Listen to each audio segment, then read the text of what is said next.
Hello there. I'm going to share a story about this coworker that I had who was from Pakistan. I was working at a school cafeteria last year, and it was mostly older women, like people older than me, people my parents' age, 60s, that kind of age range, 60s, 70s, and I think one woman was close to 80. And then my coworker, who was from Pakistan, was about my age, a little bit younger. I think she was 36 or 37. And we became pretty good friends. And the thing about her that really struck me was she just had this wisdom about her. She carried this essence of wisdom that the older coworkers, the American coworkers that I had, didn't have. And those people were what our society would consider to be in the age range of the elders. And this woman who was much, much, much younger than them was the one who felt to me like the one who carried this energy of wisdom. And there were some things that kind of played out. A lot of like teenage behavior from these older women kind of happened throughout my time there. And I would chat with her or talk about what things that were going on with the coworkers. And she was shocked and appalled because she's just like watching the whole thing play out the whole time that we worked there.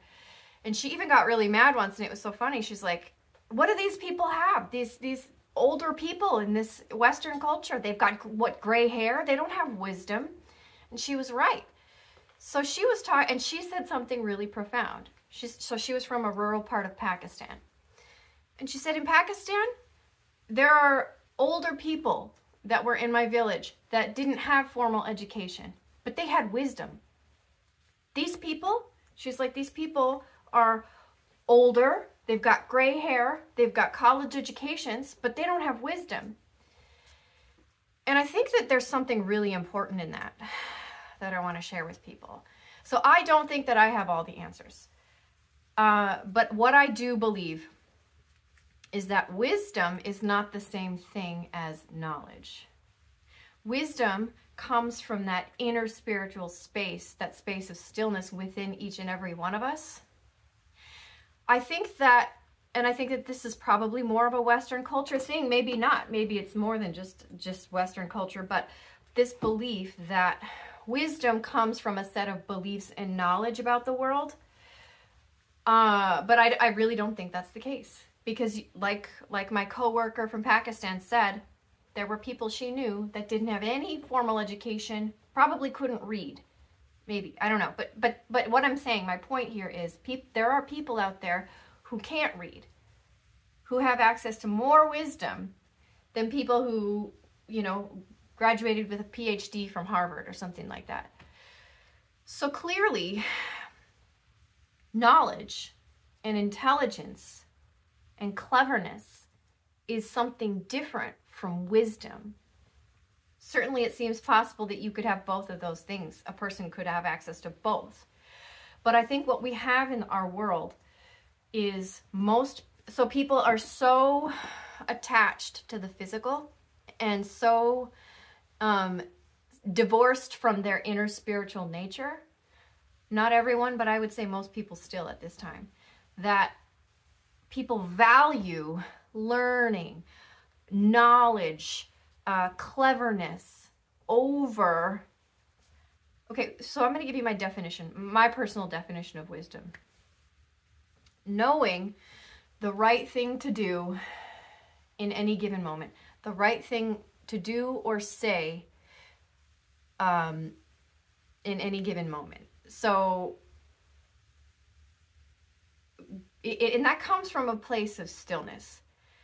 Like I said, I'm not claiming to have all the answers for you. And this is kind of another place I want to go. I have questions about like guruism. We need to be really careful as we come across information to, so humans have this funny thing it's in our biology to want to follow the leader and some biology has it more than others. So there's this tendency for humans to, without even thinking, look to the leader for answers. And that's gotten us into a lot of trouble. What needs to happen in order for society to change? Because like here's the thing, a lot of people out there have really good intentions. We need to do this, this, and this. We need to get this political person in office. We need to do da, da, da, da, da. And then we can fix these issues. Well, there's a lot of problems in society. There's a lot. So I always go back to this quote from Eckhart Tolle, and I'm kind of paraphrasing because I'm going off of memory, but it was something along the lines of, the problems of the mind cannot be solved on the level of the mind. And maybe that was, I don't remember, I read it in one of his books, so I don't know if that was his quote or if he used that from someone else. Regardless of who said it, the information is powerful. The problems of the mind cannot be solved on the level of the mind, the belief systems. So we get born into these bodies. Our spiritual awareness exists beyond this experience. We come in for a temporary ride on the roller coaster. And we get born in with our genetics, and we get handed all of our different belief systems from our culture and our family systems. And everybody across the world will have slightly differing to sometimes extremely differing belief systems. If we base how we interact and base how we see the world and each other based on those belief systems, the knowledge stored in our brains alone, it's disaster. It's conflict. It's separation. It's always going to end in some kind of a problem. And we need to get in touch with our own inner selves. This is what I truly believe to be the case. You can have teachers along your path that are showing you how to go within and find your true inner self. That's what we need to be doing. Not looking to a guru, or some political leader or some mouthpiece or some pundit for all of our answers. We need to be going within, accessing. So in meditation, you're sitting in your now awareness. And when a thought comes in, you see it for what it is. Wisdom comes from the quiet place in between the thoughts.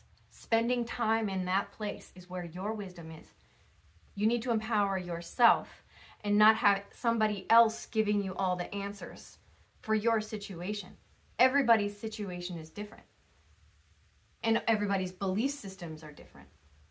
So you can have one situation and a bazillion different viewpoints on what the right thing to do in that situation is. Well, which one's the right one? It's going to come from within you and your inner wisdom. It's not going to come from somebody else's database of knowledge.